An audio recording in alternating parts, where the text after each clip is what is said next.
There's a funeral home in your city. Maybe you've driven past it 100 times. Maybe your family has used it. Maybe you're already planning to use it when the time comes. It looks local. It has a family name on the sign. The staff know people in the community.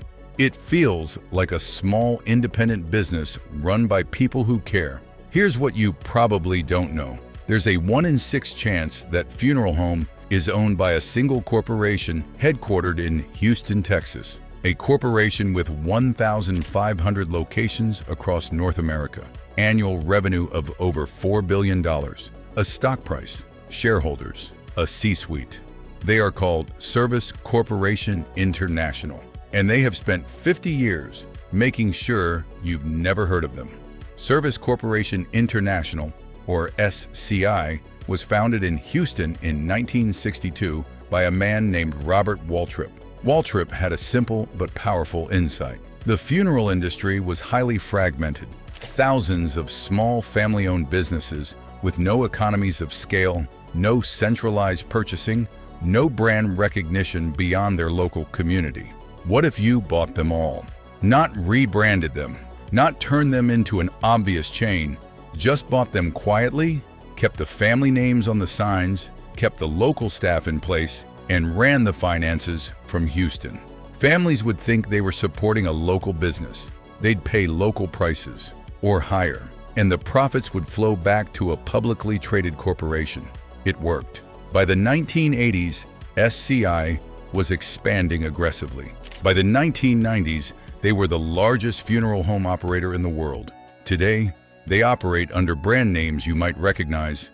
Dignity, Memorial is their primary consumer brand, but the SCI name stays quietly in the background. They own funeral homes. They own cemeteries.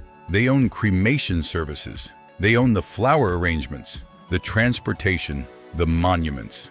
When you use an SCI facility, there's a good chance that almost every dollar you spend stays within the same corporation. Here's how the SCI business model works and why consumer advocates have criticized it for decades. When SCI acquires a funeral home, they typically keep everything looking the same. Same name, same staff, same location. What changes is the pricing structure and the purchasing requirements. Funeral directors at acquired locations have reported being required to meet sales quotas. Families have reported being upsold on services and products they didn't ask for. The average SCI funeral costs significantly more than the industry average. Now, to be fair, SCI is not doing anything illegal by charging higher prices. They're a business. Businesses charge what the market will bear. But here's where it gets complicated. When a grieving family walks into what they think is a local, family-owned funeral home, they're not comparison shopping.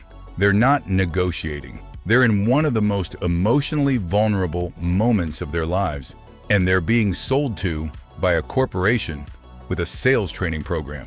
The FTC funeral rule requires funeral homes to give you an itemized price list. SCI facilities are required to follow this rule, but studies have found that compliance is inconsistent. And when you're grieving, reviewing a price list and pushing back on individual line items is not something most people are capable of doing. SCI knows this. Their entire business model depends on it. SCI has faced legal action in multiple states over multiple decades. In the early 2000s, SCI's Menorah Garden Cemetery in Florida became the center of one of the most disturbing cemetery scandals in American history. Investigators found that graves had been dug up, remains had been mixed together or discarded to make room for new burials. Concrete vaults had been broken apart and the pieces scattered. Families who came to visit their loved ones found disturbed graves and missing markers. SCI ultimately paid over $100 million in settlements to affected families.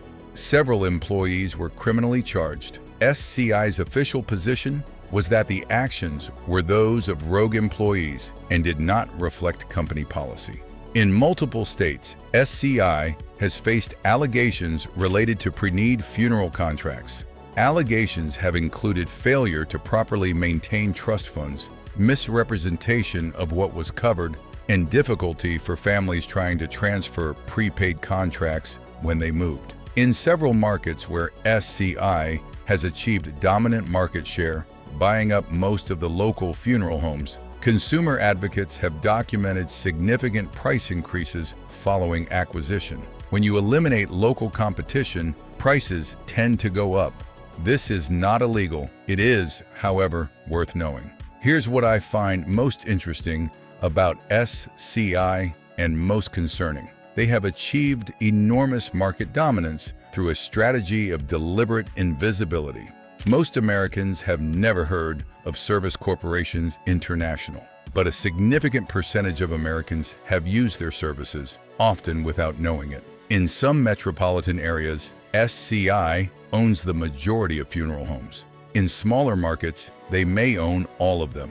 When there is no local competition, families have limited ability to shop around. And when all the options in your area are owned by the same corporation, even if they have different names, the competitive pressure that normally keeps prices in check simply doesn't exist. This is not unique to the funeral industry, but the funeral industry is different in one important respect. You cannot delay the purchase. When a loved one dies, you have days, sometimes hours, to make arrangements. You cannot wait for a better price. You cannot order online and wait for shipping. You need services now from whoever is available in your area. SCI's business model is built in part on that reality. Service Corporation International is not a criminal enterprise.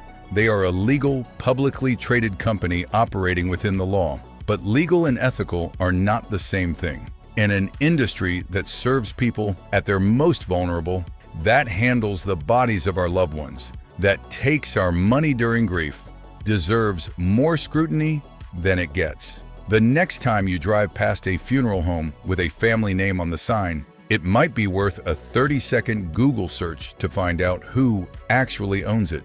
You might be surprised. Next week on Coffin Ledger, we're looking at the cremation industry specifically, what actually happens during cremation, what the regulations say, and the disturbing gap between the two. Subscribe, because this industry has been operating in the dark for too long. This is Coffin Ledger.